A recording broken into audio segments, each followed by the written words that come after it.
Hai gengs, di balik objek-objek sehari-hari yang kita jumpai, terdapat proses pembuatan yang seringkali jarang diketahui oleh orang banyak. Beberapa bahkan terbuat dari benda-benda yang tidak kita duga. Penasaran seperti apa? Yuk simak! Proses pembuatan uang. Tahu nggak sih gengs, kalau uang kertas yang kamu pakai belanja sehari-hari ternyata terbuat dari kapas. Yap, kapas-kapas ini nantinya akan diproses hingga menjadi bubur yang kemudian diubah menjadi gulungan kertas.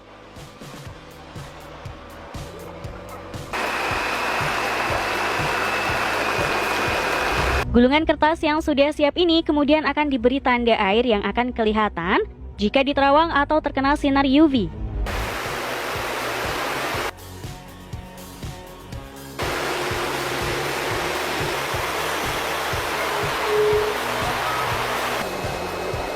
Dalam proses ini, para pekerja akan melakukan pengecekan kualitas.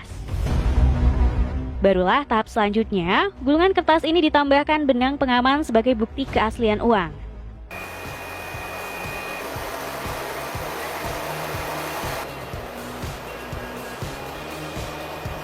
Gulungan kertas yang sudah berisi tanda air dengan benang pengaman, kemudian masuk ke tahap pemotongan. Nah, di tahap ini gulungan kertas akan dipotong menjadi lembaran cukup besar. Barulah tumpukan lembaran kertas ini akan disusun dan disortir dalam mesin khusus.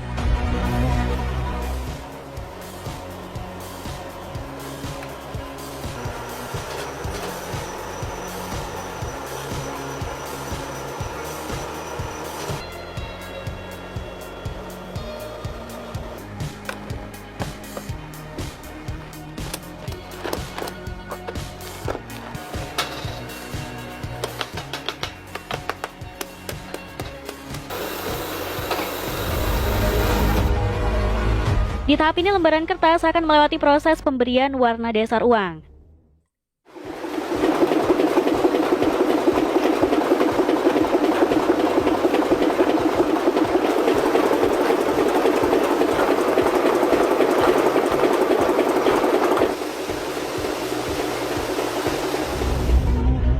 Nah, tahap selanjutnya, uang setengah jadi ini masih harus melewati proses penyortiran untuk selanjutnya masuk ke tahap cetak nominal dan hologram.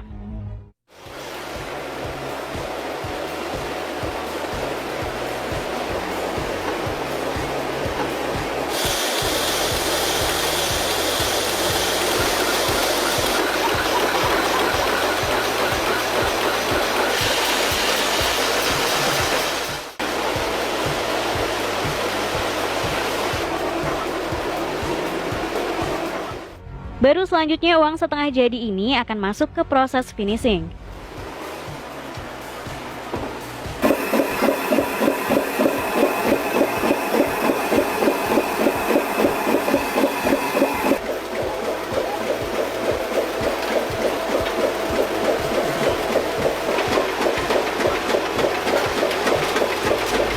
Gak cuma sampai situ nih gengs, uang yang hampir jadi ini masih harus diberikan nomor seri dengan mesin khusus.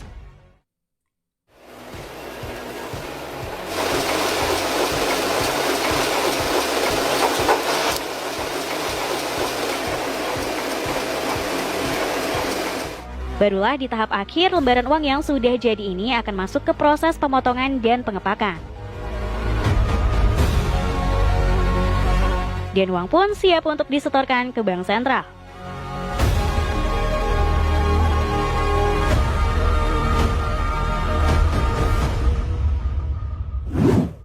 Proses pembuatan kemenyan. Siapa di sini yang tidak kenal dengan kemenyan? Yap, benda sejenis wangian yang dibakar ini identik dengan hal berbau klinik dan horor. Tapi tahu nggak sih gengs, kalau kemenyan ternyata terbuat dari getah pohon? Yap, kemenyan yang juga dikenal sebagai frankincense dalam bahasa Inggris, ternyata berasal dari getah kering yang diekstrak dari pohon-pohon tertentu, terutama dari genus Boswellia. Seperti kemenyan dari Ethiopia ini yang berasal dari pohon Boswellia papyrifera. Prosesnya dimulai dengan menyadap getah pohon Boswellia. Mereka akan menggores kulit pohon agar getahnya keluar. Getah tersebut nantinya akan mengering dan dalam 15 hari, getah kering ini pun akan dikumpulkan. Barulah kemenyan ini disortir sesuai kualitas serta ukuran dan siap dikirim ke pasaran. Kemenyan-kemenyan ini umumnya digunakan untuk berbagai keperluan termasuk ritual keagamaan. Proses obat nyamuk bakar.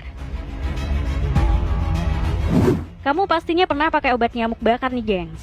Tapi tahu nggak, kalau obat nyamuk bakar yang mampu mengusir nyamuk ini justru terbuat dari bahan-bahan yang alami. Yap, obat nyamuk bakar ternyata dibuat dari campuran 4 bahan alami, yakni serbuk kayu putih, serbuk sereh, serbuk kunyit, serta serbuk tempurung kelapa.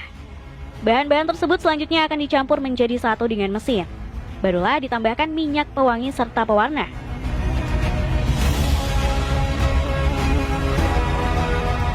Serbuk ini kemudian akan dicampur hingga menjadi adonan. Adonan inilah yang kemudian diproses menjadi lembaran-lembaran. Lembaran adonan obat nyamuk ini selanjutnya akan masuk ke proses pemotongan dan pencetakan.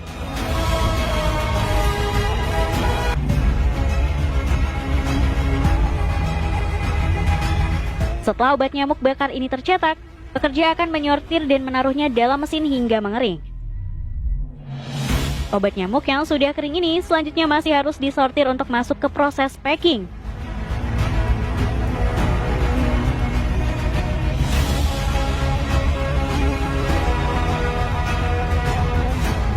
Uniknya nih gengs, sebelum obat nyamuk bakar dijual di pasaran, mereka akan melakukan tes terlebih dahulu. Obat nyamuk ini dites dengan cara dibakar di dalam kotak kaca khusus, di mana setelah beberapa saat, toples berisi nyamuk akan dilepaskan di dalamnya. Dan hasilnya bisa terlihat, nyamuk-nyamuk ini pun tumbang berjatuhan.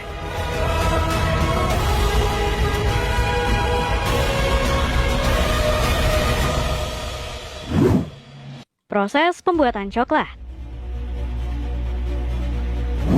Hampir semua orang di dunia pastinya setuju kalau cemilan yang paling enak untuk dimakan adalah coklat. Tapi tahu nggak sih gengs, dengan proses pembuatan cemilan coklat yang bisa kamu makan?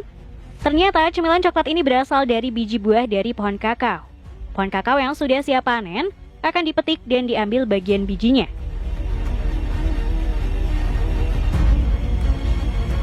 Setelah itu biji kakao akan difermentasi lalu dikeringkan untuk mengurangi kadar air di dalam bijinya. Langkah selanjutnya, biji kakao akan dipanggang untuk dikembangkan rasa dan aroma coklat yang lebih mendalam. Suhu dan durasi pemanggangan bervariasi, tergantung pada jenis coklat yang ingin dihasilkan.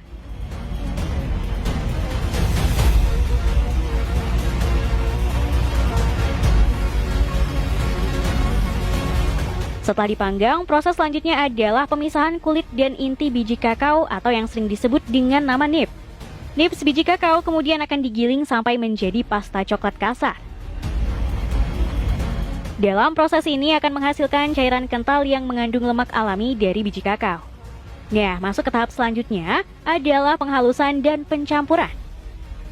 Proses pencampuran ini mencakup penambahan gula, susu bubuk, dan bahan tambahan lainnya, tergantung pada jenis coklat yang ingin dihasilkan.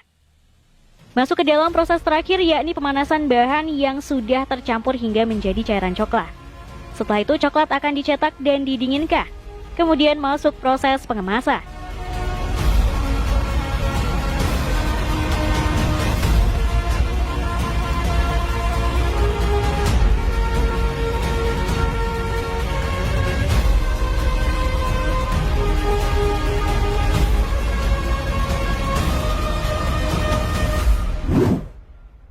Proses pembuatan semen. Mungkin sebagian besar dari kalian sudah tahu mengenai salah satu bahan untuk bangunan yakni semen. Nah, tapi apakah kalian sudah pernah melihat proses pembuatan semen? Proses pembuatan semen diawali dengan penggalian bahan baku utama untuk pembuatan semen, yaitu batu kapur dan tanah liat. Bahan-bahan tersebut biasanya dicari dan diekstraksi dari tambang. Bahan-bahan yang diambil dari tambang selanjutnya dihancurkan menjadi ukuran yang lebih kecil menggunakan alat seperti crusher. Tujuan dari tahap ini adalah untuk menghasilkan butiran yang lebih halus agar proses selanjutnya menjadi efisien. Setelah dihancurkan, bahan baku disimpan dalam tempat penyimpanan sementara sebelum digunakan dalam proses selanjutnya. Bahan baku dari penyimpanan tersebut kemudian dicampur dalam proporsi yang tepat. Pencampuran ini biasanya terdiri dari batu kapur, tanah liat, pasir silika, dan biji besi. Campuran ini kemudian digiling hingga menjadi bubuk halus, hingga menghasilkan raw milk atau bahan baku mentah. Raw milk ini kemudian akan dipanaskan untuk menghilangkan kelembapan yang ada dalam bahan baku, serta mengurangi kadar airnya. Setelah itu, bahan tersebut kemudian akan dimasukkan ke dalam tanur putar yang bersuhu sangat tinggi untuk mengubahnya menjadi klinker. Klinker sendiri adalah butiran kecil yang terbentuk dari bahan baku setelah mengalami reaksi kimia yang kompleks. Setelah itu masuk ke proses terakhir, di mana klinker yang dihasilkan dari tanur putar kemudian digiling bersama dengan bahan tambahan seperti gypsum. Tujuan dari penggilingan ini adalah untuk menghasilkan semen halus yang siap untuk digunakan.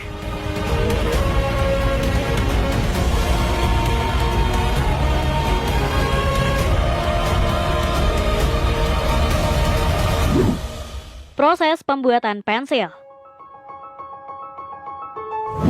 Salah satu alat tulis yang paling banyak dijumpai dan juga dipakai adalah pensil. Nah, faktanya, proses pembuatan pensil yang biasa dipakai tersebut ternyata memiliki proses keren dengan mesin yang canggih. Seperti proses pembuatan pensil dari salah satu brand ternama yakni Faber-Castell berikut ini. Proses awal pembuatan pensil diawali dengan mencampurkan grafit atau karbon dengan tanah liat. Kedua bahan tersebut kemudian dimasukkan ke dalam sebuah wadah khusus. Setelah tercampur rata, bahan itu akan masuk ke dalam mesin pres dan dibentuk untuk menjadi isian pensil. Langkah selanjutnya, isian pensil itu diambil dan masuk ke proses pengeringan. Setelah kering, isian pensil ini dimasukkan ke wadah khusus, kemudian dibakar.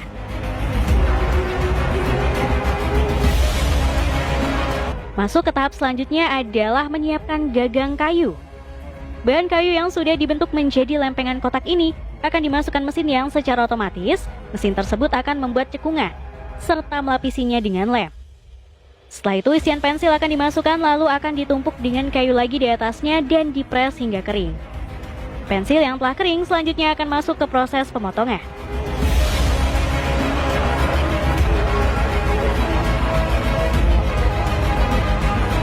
Nah, pensil-pensil yang telah jadi ini kemudian akan masuk ke proses pengecatan dan pemberian stempel logo dan keterangan. Proses terakhir, pensil-pensil ini akan diuji kualitasnya dan jika lulus akan di-packing dan siap dijual.